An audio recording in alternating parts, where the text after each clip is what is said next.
అందరికీ నమస్కారం అండి. అవనానుషకి స్వాగతం, సుస్వాగతం. అందరూ బాగున్నారా? నేను బాగున్నాను. మళ్ళీ ఇంకొక ప్రెగ్నెన్సీ సిరీస్ వీడియోతో మీ ముందుకు వచ్చేసాను. ఈ వీడియో ఏంటి అంటే, ప్రెగ్నెన్సీలో ఉన్నప్పుడు ఏమి యాక్టివిటీస్ చేస్తారు, గర్భ సంస్కార్ సెషన్స్ అని ఈ మధ్యన నేను కరోనా తర్వాతే చూశాను. కరోనా ముందరైతే నేను చూడలేదు, నాకు తెలియదు. గర్భ సంస్కార్ సెషన్స్ అని ఏమేం చేయాలో, తర్వాత బ్రెస్ట్ ఫీడింగ్ సెషన్స్, తర్వాత వీనింగ్ సెషన్స్, అంటే ఈ పిల్లలకి ఏమేం పెట్టాలి, సాలిడ్స్ ఎప్పటి నుంచి మొదలెట్టాలి, బ్రెస్ట్ ఫీడింగ్ ఎలా చేయాలి, ఇలాగ చాలా వర్క్షాప్స్ అనేవి, చాలా అవేర్నెస్ క్రియేట్ చేయడానికి చాలా జరుగుతున్నాయి. గర్భ సంస్కారం ఏంటి అంటే, గర్భంలో ఉన్నప్పుడే మొత్తం బేబీకి సంస్కారం మనం నేర్పుతాం. ఎలా నేర్పాలి, ఏంటి, మనం ఏ పనులు చేస్తే దానివల్ల గర్భంలో ఉన్న పిండానికి ఏమేమి తెలుస్తాయి, ఏమేమి అర్థమవుతాయి అనేదంతా ఇవి సెషన్స్ అన్నమాట. నేనైతే దేంట్లోనూ నేను ఏ వర్క్షాప్లోనూ నేనైతే చేరలేదు, కానీ నాకున్న ఆత్రంలో, నాకున్న ఇదిలో నేను కొన్ని యాక్టివిటీస్ మాత్రం చేసుకుంటున్నాను. నేను చూసానంటే వృషికం వాళ్ళు కానీ, అమ్మ అని ఎవరో తెలుగు వాళ్ళు, మన వాళ్ళు అమ్మ అని కానీ, ఇంకా అవి కాకుండా ఇంకా కొంతమంది ఏంటంటే అసలు పిల్లలకి ఏం పెట్టాలి, 6 నెలలకి ఏం పెట్టాలి, 6 నెలల తర్వాత ఏం పెట్టాలి, సాలిడ్స్ ఎప్పుడు మొదలెట్టాలి, తర్వాత ఏ ఫుడ్ ఎలా పెట్టాలి, ఏంటి, వీటి గురించే చాలామంది వర్క్షాప్స్ కండక్ట్ చేస్తూ చాలా వాళ్ళకి హెల్ప్ అవుతుంది. అంటే వాళ్ళు మనీ ఎర్న్ చేస్తున్నారు, మనకి చాలా ఉపయోగపడుతుంది. ఇలాంటి సెషన్స్ కూడా ఇప్పుడు అవేర్నెస్ కూడా చాలా వచ్చాయి. నేను చూసాను, ఎవరో ఉయ్యాలలో ఎలా పడుకోబెట్టాలి, ఎలా ఊపాలి, జోలపాట ఎలా పాడాలి, తర్వాత నిట్టింగ్ ఎలా చేయాలి, తర్వాత నిట్టింగ్ ఎలా చేయాలి అంటే ఊళ్ళతోటి అల్లుతాం కదా, దానిని నిట్టింగ్ అంటామన్నమాట. అలాగ కొన్ని సెషన్స్ కండక్ట్ చేస్తున్నారు. అంటే ఏమేమి యాక్టివిటీస్ మనం చేయడం వల్ల బేబీకి మంచిది. ఇక్కడ విషయం ఏంటి అంటే, ఒకటి చెప్తాను. నాకు తెలిసిన ప్రకారం ఏంటి అంటే, 3 ఏళ్ల లోపల 3 లక్షల పదాలు గుర్తుపెట్టుకునేంత బుర్ర పిల్లలకు ఉంటుంది. దాని తర్వాత తగ్గిపోతుంది. అది నేను ఎప్పుడో చిన్నప్పుడు ఏదో ఆర్టికల్లో చదివింది. చిన్నప్పుడు నేర్చుకుని జీవితాంతం మర్చిపోకుండా ఉంటారు కదా. అసలు 80%, 80-85% వరకు మొత్తం అంతా అమ్మ కడుపులోంచే వాళ్ళ ఇంటెలిజెన్స్ అంత పెరుగుతుంది. ఇంటెలిజెన్స్ వేరు, నాలెడ్జ్ వేరు, ఇన్ఫర్మేషన్ వేరు. అంటే తెలివితేటలు వేరు, చదువు వేరు. కష్టపడి చదువుకోవడం వేరు, తెలివిగా ఉండడం వేరు. అంతే కదా, రెండింటికి చాలా తేడా ఉంటుంది. ఇందులో కూడా ఏంటి అంటే, మనకి కూడా రైట్ బ్రెయిన్ అని ఒకటి ఉంటుంది, లెఫ్ట్ బ్రెయిన్ అని ఒకటి ఉంటుంది. రైట్ బ్రెయిన్ ఎందుకు పనిచేస్తుంది, లెఫ్ట్ బ్రెయిన్ ఎందుకు పనిచేస్తుంది, ఇది యాక్టివ్ అవ్వడానికి ఏం చేయొచ్చు, ఇవి యాక్టివ్ అవ్వడానికి ఏం చేయొచ్చు అనేవి చాలా రకాలుగా ఉంటాయి అన్నమాట. ఇప్పుడు మనకి మామూలుగా గర్భస్థ పిండం మనం చెప్పిన మాట వింటుంది 3వ నెల తర్వాత, లేకపోతే మామూలుగా అయితే 6th మంత్ తర్వాత చెవులు వస్తాయి, కానీ 3వ నెల తర్వాత నుంచి వింటుంది. మనం చెప్పిన దానికి రెస్పాన్స్ ఎలా ఇచ్చేస్తుంది, కానీ 3వ నెల నుంచి మన మాటలు వింటుంది, మనం చెప్పేది వింటుంది అంటారు. అది ఖచ్చితంగా నిజమే. అది చాలా సందర్భాల్లో నిరూపణ అయింది. అదే కాకుండా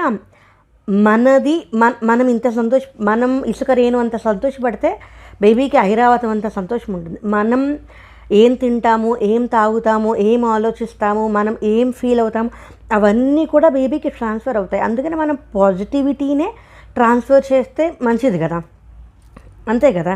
అది చాలా ఉపయోగపడుతుంది. కానీ హ్యూమన్ బ్రెయిన్లో రైట్ సైడు, లెఫ్ట్ సైడు ఉంటుంది. రైట్ సైడ్ వచ్చేసేసరికి క్రియేటివ్ సైడు, లెఫ్ట్ సైడ్ వచ్చేసి లాజికల్ సైడ్. అంటే లాజికల్గా మనం ఏదైనా ఒక పొడుపు కథలు కానీ, ఒక పజిల్ కానీ, ఇదిగో ఈ క్యూబ్స్ ఉన్నాయి కదా, ఇవి పజిల్స్ ఉంటాయి చూడు, ఇలాంటివి సాల్వ్ చేసేటప్పుడు రీజనింగ్ క్వశ్చన్స్, లాజిక్ క్వశ్చన్స్ ఉంటాయి కదా, అలాంటివి సాల్వ్ చేసేటప్పుడు మన లెఫ్ట్ బ్రెయిన్ ఎక్కువ ఉపయోగపడుతుంది. అలా కాకుండా మనం క్రాఫ్ట్ వర్క్ ఏదైనా చేస్తున్నా, పెయింటింగ్ చేస్తున్నా, ఇలా ఏమన్నా క్రాఫ్ట్ వర్క్ అలాంటివి చేస్తున్నప్పుడు క్రియేటివ్ అనేవన్నీ రైట్ సైడ్ ఉంటాయన్నమాట. ఇప్పుడు మనం కూడా మన ప్రెగ్నెన్సీని మనం ఎంత బాగా ఎంజాయ్ చేసుకుందామో చూసుకోవడానికి మనం కూడా కొన్ని యాక్టివిటీస్ చేసుకోవచ్చు. ఏంటి అంటే, మన సంతోషాన్ని మనం ఇలా పంచుకోవడానికని.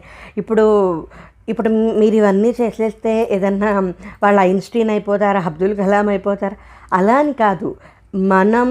మన సంతోషాన్ని మనం కూడా ఆస్వాదించడానికి, ఈ రోజుల్ని మనం జీవితాంతం పదిలపరచుకోవడానికి మనం చేయగలిగినవన్నీ కూడా మనం చేయొచ్చు. ఇప్పుడు మనం పుస్తకాలు చదువుకోవచ్చు, కథలు రాయొచ్చు. అంటే కథలు రాయడం అని కాదు, ఏదన్నా మన అభిప్రాయాన్ని కూడా ఒకలాగా రాసుకోవచ్చు. మనకి ఏమనిపించింది ఇవాళ, డాక్టర్ దగ్గరికి వెళ్ళొచ్చింది, ఏమనిపించింది, ఇలాగ మామూలుగా రాసుకున్నా అది జర్నలింగ్కి వస్తుంది. కొన్ని పనులు మనం చేయడం వల్ల బేబీకి చాలా చాలా నేర్పిన వాళ్ళం, చెప్పిన వాళ్ళం అవుతాము. అది ఒక అవకాశం ఉన్నప్పుడు వదులుకోవడం ఎందుకు?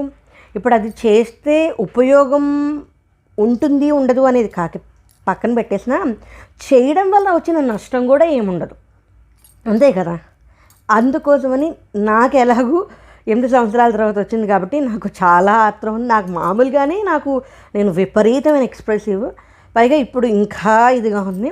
కాబట్టి నేను యాక్టివిటీస్ అవి కొంచెం గట్టిగానే కాదు, నాకు కుదిరినంత నా ఆరోగ్య పరిస్థితుల్లో, నా ఓపికను బట్టి, నా హాస్పిటల్ అపాయింట్మెంట్స్ బట్టి నాకు కుదిరినన్ని నేను చేసుకున్నాను. ఆ చేసుకున్నవన్నీ మంత్లీ యాక్టివిటీస్గా కూడా నేను ఈ ఛానల్లో పెట్టాను. మీరు ఈ వీడియో చూస్తే కనుక అవి కూడా చూడండి. ఇప్పుడు ఏంటి అంటే, రైట్ బ్రెయిన్ ఇంప్రూవ్ అవ్వడానికి ఏం యాక్టివిటీస్ చేయొచ్చు, లెఫ్ట్ బ్రెయిన్ ఇంప్రూవ్ అవ్వడానికి ఏం యాక్టివిటీస్ చేయొచ్చు, మనం ఒకసారి ఇవి చూద్దాం.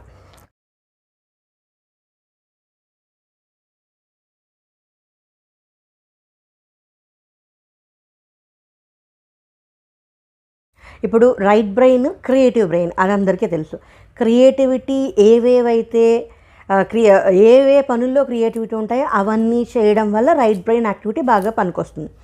డ్రాయింగు, పెయింటింగు, క్రాఫ్ట్ వర్క్, తర్వాత ఫోటోగ్రఫీ, లేకపోతే ఏదైనా మ్యూజికల్ ఇన్స్ట్రుమెంట్స్ని ప్లే చేయడం కానీ, మ్యూజిక్ వినడం కానీ, ఇది బాగా ఉంటుంది. క్విల్లింగ్, నిట్టింగ్ అనేది మీకు, అంటే క్విల్లింగ్ అంటే మనం క్విల్ ఇయర్ రింగ్స్ చేస్తాం కదా, నేను క్విల్ ఇయర్ రింగ్స్ చేసేదాన్ని. క్విల్ ఇయర్ రింగ్సే కాదు, బ్రేస్లెట్స్ చేసుకోవచ్చు, గొలుసులు చేసుకోవచ్చు. అది మన క్రియేటివిటీని ఎక్కువ తీసుకొస్తుంది. అంటే మనం ఏ ఆకారంలో మనం తీసుకురావాల్సి వస్తామో అది చేసుకోవచ్చు. అలాగే స్వెటర్స్ కానీ, గ్లౌస్ కానీ, లేకపోతే షాల్స్ కానీ, స్కార్ఫ్స్ కానీ, ఇవన్నీ మనం ఊల్తోటి మనం నిట్ చేస్తాం. ఈ నిట్టింగ్లో కూడా ఏంటంటే డిఫరెంట్ ప్యాటర్న్స్ ఉంటాయి, కలర్ కాంబినేషన్స్ ఉంటాయి. కాబట్టి అది క్రియేటివ్ సైడ్ బయటకు తీస్తుంది. అలాగే గార్డెనింగ్ ఒకటి, ఫోటోగ్రఫీ ఒకటి, ఇవన్నీ ఏంటంటే మనిషిలో ఉన్న క్రియేటివ్ సైడ్ని బాగా బయటికి తీసుకొచ్చే పనులు. కాబట్టి మనం గర్భంతో ఉన్నప్పుడు ఈ పనులు చేయడం వల్ల బేబీ రైట్ బ్రెయిన్కి మంచిగా ఫీడ్ అందుతుంది, చాలా ఉపయోగపడుతుంది. నేను ఫోటోగ్రఫీ అంటే మామూలుగా ఫోటోలు తీసుకోవడం, తర్వాత యూట్యూబ్ వీడియోస్ తీసుకోవడం అలాగే, కానీ పని కట్టుకుని నేను ఫోటోగ్రఫీ లాగా ఏం చేయలేదు. పాటలు వినడం, నేను దాని గురించి కూడా ఒక వీడియో చేస్తాను, మర్చిపోయాను.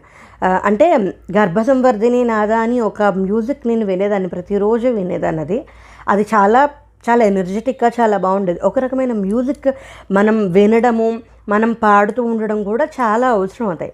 నేను ఇందులో అన్ని యాక్టివిటీస్ చేశాను అని నేను చెప్పలేను.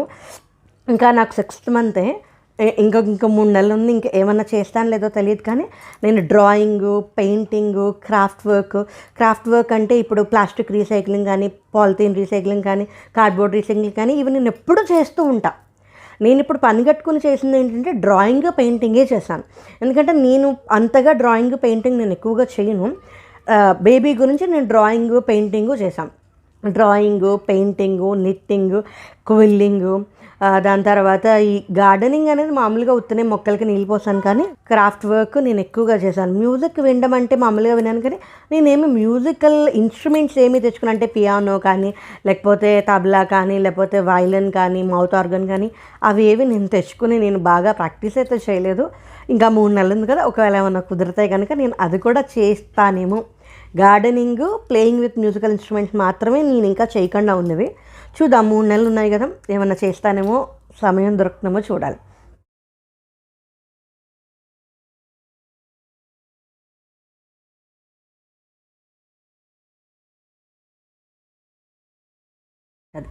ఇంకా లెఫ్ట్ బ్రెయిన్కి వస్తే లాజికల్ బ్రెయిన్ కాబట్టి దాని పేరే చెప్తుంది, లాజికల్గా ఉండేవన్నీ అవి సాల్వ్ చేస్తుంది. లాజికల్గా ఎక్కడ సాల్వ్ చేస్తాం? పొడుపు కథలు, రెడల్స్ ఉంటాయి కదా, అది. లాజికల్ క్వశ్చన్స్ కానీ, రీజనింగ్ క్వశ్చన్స్ కానీ, మ్యాథ్స్ పజిల్స్ కానీ. ఇప్పుడు మనకి కాంపిటేటివ్ ఎగ్జామ్స్ ఉంటాయి చూడు, కాంపిటేటివ్ ఎగ్జామ్స్లో ఏదైనా ఒక బుక్లెట్ ఒక సంవత్సరం ఒక పేపర్ సాల్వ్ చేసేస్తే అందులో మనకి రీజనింగ్, లాజిక్, మ్యాథమెటిక్స్ ప్రాబ్లమ్స్, కొన్ని రిడిల్స్ కూడా అందులోనే వచ్చేస్తాయి. అలా మనం చేసుకోవచ్చు. లేదు లాజిక్ ఒక బుక్స్ ఉంటాయి కదా, 101 లాజిక్ పజిల్స్ అని, అవి కూడా మనం చేసుకోవచ్చు. దీంతోపాటు క్రాస్ వర్డ్స్ ఉంటాయి. క్రాస్ వర్డ్ అంటే మనకి పదవినోదం, ఈనాడు పదవినోదం ఉంటుంది కదా, అది తెలుగులో అయితే పదవినోదం అవుతుంది.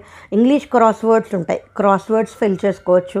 ఇదిగో ఇలాగా ఈ పజిల్స్ మనం సాల్వ్ చేసుకోవచ్చు. బ్రెయిన్ వీటా, ఈ రుబిక్స్ క్యూబ్స్, ఈ పజిల్స్ సాల్వ్ చేసుకోవచ్చు. చెస్ ఆడచ్చు. సూడోకో కూడా లాజికల్ బ్రెయిన్కి సంబంధించిన విషయమే.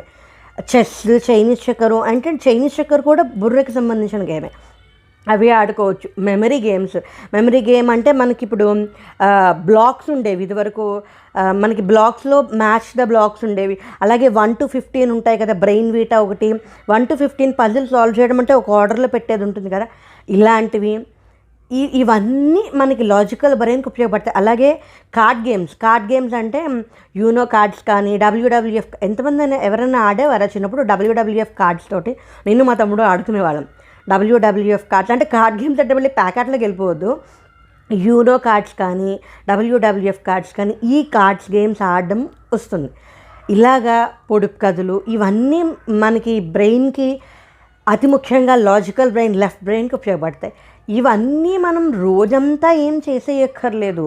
ఒక 10-15 నిమిషాలు. ఇప్పుడు మనం ఒక పొడుపు కథల పుస్తకం తీసుకున్నా, లేకపోతే ఒక క్రాస్ వర్డ్ తీసుకున్నా, ఒక వర్డ్ సెర్చ్ తీసుకున్నా, లేకపోతే ఒక లాజిక్ పజిల్ ఏదైనా తీసుకున్నా, మనం రోజులో ఒక 5-10 నిమిషాలు మనం అది సాల్వ్ చేసుకున్నా చాలు.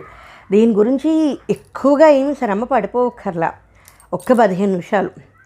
నేనైతే చూసాను, నా దగ్గర పుస్తకాలు ఉన్నాయి. వర్డ్ సెర్చ్ బుక్ కానీ, క్రాస్ వర్డ్ కానీ, సూడోకో కానీ, దాని తర్వాత రెడిల్స్ కానీ, టంగ్ ట్విస్టర్స్ కానీ, తర్వాత logical puzzles, reasoning puzzles, maths puzzles. నేను అవన్నీ ఒక్కొక్క పుస్తకం నేను తీసుకుని నేను ఒక్కొక్క నెలలో ఒక్కొక్క యాక్టివిటీ చేశాను. ఈ వీడియో చూసే వల్ల ఆ వీడియోస్ కూడా ఒకసారి చూసి మీకు ఏమనిపించిందో చెప్పండి. నా మెమరీ కోసం, నా సాటిస్ఫాక్షన్ కోసం నేను అవన్నీ సాల్వ్ చేసుకొని నేను ఒక మెమరీగా వీడియో చేసుకొని పెట్టుకున్నాను. ఒకసారి చూడండి. ఇలాగా ఇన్ని రకాలుగాను ఇదంతా మన ప్రెగ్నెన్సీని మనం ఎంజాయ్ చేసుకోవడానికి, మన వల్ల కుదిరినంత మన బేబీకి మనం ఏం చేయగలమో అవన్నీ మనం చేయడానికే. మనం ఎంత ప్రశాంతంగా ఉంటామో బేబీ ఎంత ప్రశాంతంగా ఉంటుంది, మనం ఎంత సంతోషంగా ఉంటామో, మనం ఎంత పాజిటివ్ వైబ్స్ పంపుతామో, ఏమంటారు దాన్ని, ఎంత సంతోషంగా ఉంటామో. ఎఫర్మేషన్స్ ఉంటాయి, బేబీకి చెప్పుకునే ఎఫర్మేషన్స్ మనం మాట్లాడుకోవచ్చు, పుస్తకాలు చదువుకోవచ్చు. నేనైతే మర్యాద రామన్న కథలు, బేతాళ కథలు, జంతువుల కథలు, ఒక్కొక్క కథ ఎంతసేపు చదువుతాం, ఒక 5-10 నిమిషాలు చదువుతాం రోజుకి, అంతే. దీని గురించి మాత్రం 24 గంటలు 64 గంటలు చేయాల్సిన అవసరం లేదు. ఏ యాక్టివిటీ అయినా మనం మన ఆరోగ్య పరిస్థితి ప్రకారంగా రోజులో ఒక 10 నుంచి 15 నిమిషాలు, అంతకుమించి ఎక్కువ చేయాల్సిన అవసరం కూడా లేదు. ఎందుకంటే ఇంకా చాలా ఉంటాయి కదా. ఒక్క 10-15 నిమిషాలు మనం ఏమైనా చేయగలిగితే మనం చేయొచ్చు. ఇందులో అన్నీ చేయకపోయినా ఇప్పుడు కొంతమందికి నాకు మామూలుగానే, నిజంగా చెప్తున్నా, గాడ్ ప్రామిస్, నాకు నిజంగానే ఇవన్నీ చేయడం నేను చేస్తూ ఉంటా. నేను డ్రాయింగ్, పెయింటింగ్ నేను చేయను, కానీ నేను క్రాఫ్ట్ వర్క్ అంటే polythene recycling, plastic recycling, cardboard recycling నేను ఎప్పుడు చేస్తాను. చెస్ ఆడతాను, చైనీస్ చెక్కర్ ఆడతాను, ఈ బ్రెయిన్ వీటా, ఈ పజిల్స్ కూడా నాకు చాలా ఇష్టం. నేను ప్రతిరోజు సాల్వ్ చేస్తాను. ఇప్పుడు అని కాదు, ప్రెగ్నెన్సీలో అని కాదు, మామూలుగా కూడా నేను ఈ క్యూబ్స్ అన్నీ ప్రతిరోజు ఒకసారి సాల్వ్ చేసుకొని పెట్టుకుంటా. అలాగే నాకు పొడుపు కథలు అంటే చాలా ఇష్టం, క్రాస్ వర్డ్ అంటే నాకు చాలా ఇష్టం. అందుకే ఈ ఛానల్లోనే ఈనాడు పదవినోదం ప్రతి వారం సాల్వ్ చేసి పెడుతున్నాను. దాదాపు 9 నెలల నుంచి పెడుతున్నాను. అంత క్రితం నేను సాల్వ్ చేసేదానికని వీడియో పెట్టలేదు. నాకు ఈ క్రాస్ వర్డ్ ఇష్టం. ఇంకా లాజికల్ రీజనింగ్ కాంపిటేటివ్ ఎగ్జామ్స్ అయితే నాకు చాలా ఇష్టం. నేను అవన్నీ ఎప్పుడు సాల్వ్ చేస్తూనే ఉంటాను. ఈనాడు పదవినోదంలోనే సూడోకో వస్తుంది. ఆ సూడోకో కూడా నేను ప్రతి నెల సాల్వ్ చేస్తాను. ఇంకా మీరు, మా హస్బెండ్ నేను ఛాలెంజెస్ కూడా చేసాము ఇదే ఛానల్లో. అందులో కూడా ఏంటంటే టంగ్ ట్విస్టర్స్ కానీ, దాంషలాట్స్ కానీ, ఇవన్నీ నేను ఎప్పుడు చేసేవే. ఇప్పుడు నేను ఇంకా చేస్తున్నా. నేను ఈ పాటలు వినడం అయితే వింటాను, కానీ మ్యూజికల్ ఇన్స్ట్రుమెంట్స్ ప్లే చేయడం కానీ, డ్రాయింగ్, పెయింటింగ్ కానీ నేను పెద్దగా చేయను. అవే నేను ఇప్పుడు చేయట్లా. కార్డ్ గేమ్స్ అంటే మా తమ్ముడితో WWF ఆడేదాన్ని. ఇప్పుడు యూనో కార్డ్స్, WWF కార్డ్స్ ఇక్కడ నాకేం దొరకట్లేదు. ఈ మిగతా అన్ని పనులు నేను ఎప్పుడూ ఇష్టంగా చేసుకునే పనులే. ఇప్పుడు నా బేబీకి నేను ఈ పరిస్థితుల్లో చేయడం వల్ల ఉపయోగపడుతుంది అని నాకు తెలిసింది కాబట్టి నేను ఖచ్చితంగా చేస్తున్నాను. ఇంకోటి ఏంటంటే నా మెమరీ కోసం నేను వీడియో షూట్ చేసి పెట్టుకుంటున్నాను అంతే. నేను ఇవి ఎప్పుడూ ఇలాగే చేస్తూ ఉంటానండి, నిజంగానే చేస్తాను. మా ఇంట్లో రీసైక్లింగ్ చేసినవి, దాని తర్వాత మా ఇంట్లో వచ్చిన వాళ్ళందరూ డబ్బాల గురించి, అట్టబెట్టెల గురించి ఏదో ఎప్పుడూ అంటూ ఉంటారు. చాలామంది ఎగతాళి కూడా చేస్తారు, నువ్వెందుకు అంత పిచ్చిగా రీసైక్లింగ్ చేస్తావు. నాకు ఇష్టం plastic recycling, polythene recycling, cardboard recycling, ఇదంతా క్రాఫ్ట్ వర్క్లోకి వచ్చేస్తుంది. ఇంకా సూడోకో, క్రాస్ వర్డ్స్, లాజికల్ ఏదన్నా ఒక పొడుపు కథ, ఇప్పుడు మామూలుగా వాట్సాప్ గ్రూప్స్లో ఒక పొడుపు కథ కానీ ఒక రిడిల్ కానీ వచ్చిందంటే నేనే ముందర అదನ್ನು సాల్వ్ చేసేస్తాను. నాకు కాంపిటేటివ్ ఎగ్జామ్స్ చాలా ఇష్టం, అందుకే logic, reasoning, mathematical puzzles, tongue twisters, దాని తర్వాత ఈ మెమరీ గేమ్స్, ఈ పజిల్స్, సూడోకో, ఇవన్నీ నేను ఎప్పుడు సాల్వ్ చేసేదే. ఇప్పుడు నా బేబీకి ఉపయోగపడుతుందని ఖచ్చితంగా చేస్తున్నాను. కొంచెం బోర్ కొట్టించానని అనుకుంటున్నాను, ఏమనుకోవద్దు, క్షమించండి. ఇవి ప్రెగ్నెన్సీలో చేయాల్సిన యాక్టివిటీస్, నేను చేసిన కొన్ని యాక్టివిటీస్. ఇది ఒక ఏముంటుందని టూకీగా ఒక సారాంశంగా చెప్పాను. ప్రతి నెలకి నేను వర్డ్ సెర్చ్ ఎలా చేశాను, క్రాస్ వర్డ్ ఎలా చేశాను, అవన్నీ దేనికి దానికి వీడియోస్ కూడా చేసి పెట్టాను. ఈ వీడియో చూసేవాళ్ళు ఆ వీడియో కూడా చూడండి. మీకు ఏమనిపించిందో ఒక కామెంట్ రూపంలో చెప్పండి. ఆవిడ వెచ్చవాడిగా ఆనందం, ఆ పెచ్చలోనే ఇలా చేశాను. Thanks for watching. జై హింద్.